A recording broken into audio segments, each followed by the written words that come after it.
Presiden Prabowo yang terhormat, rakyat kini menatap pemerintahan Anda dengan harapan besar bahwa masa depan Indonesia akan dipimpin dengan ketegasan, keberanian, dan kejujuran. Namun di tengah optimisme itu, proyek kereta cepat Jakarta-Bandung kembali menghantui, membawa pertanyaan besar yang belum terjawab.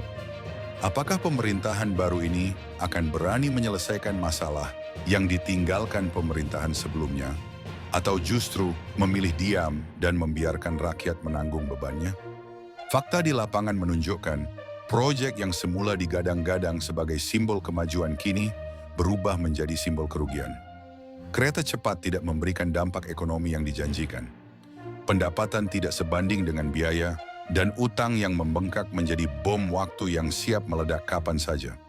Bahkan, sebagian analis menyebut, proyek ini sudah masuk tahap financial distress, alias kesulitan keuangan berat.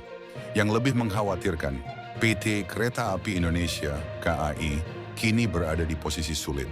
BUMN transportasi darat yang menjadi kebanggaan rakyat itu ikut menanggung beban utang besar akibat penyertaan modal di proyek kereta cepat. Jika keuangannya terguncang, bukan tidak mungkin pelayanan publik KAI akan ikut menurun. Terlambatnya perawatan rel, gangguan jadwal, hingga potensi kenaikan harga tiket bagi masyarakat kecil yang bergantung pada transportasi ini setiap hari. Presiden Prabowo yang terhormat, langkah Menteri Keuangan Purbaya Yudi Sadewa yang menolak membayar utang proyek melalui APBN merupakan sinyal keberanian yang harus didukung. Tapi keberanian itu harus dibarengi dengan tindakan nyata dari Anda sebagai kepala negara. Jangan biarkan proyek ini menjadi ruang abu-abu yang tak tersentuh audit, transparansi, dan pertanggungjawaban hukum. Rakyat juga mencium banyak kejanggalan, isu markup biaya pembangunan, penggelembungan kontrak, hingga dugaan korupsi yang terselubung di balik kerja sama dengan pihak asing.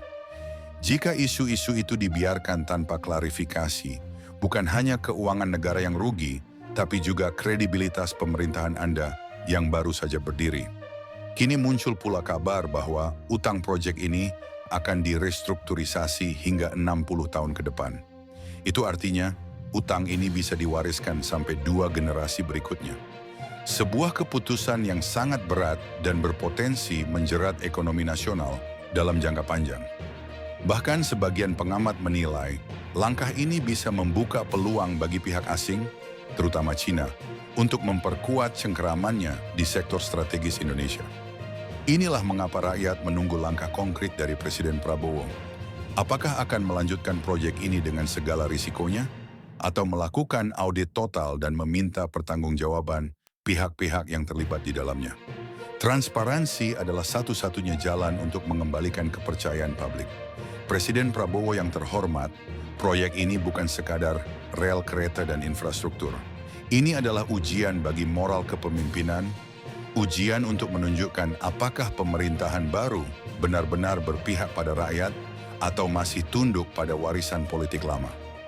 Rakyat tidak butuh pembenaran, mereka butuh kebenaran. Dan kebenaran itu hanya bisa muncul jika Anda berani membuka semua fakta. Dari kontrak awal, sumber utang, hingga siapa yang paling diuntungkan dari proyek ini. Jika pemerintahan Anda berhasil menuntaskan masalah kereta cepat dengan jujur dan terbuka, maka itu bukan sekadar prestasi politik, tapi juga tanda kebangkitan moral bangsa. Kalau kalian setuju bahwa proyek kereta cepat harus diaudit secara terbuka dan tidak boleh ditutupi, tulis pendapat kalian di kolom komentar. Jangan lupa tekan like, share, dan subscribe agar semakin banyak rakyat tahu fakta sebenarnya.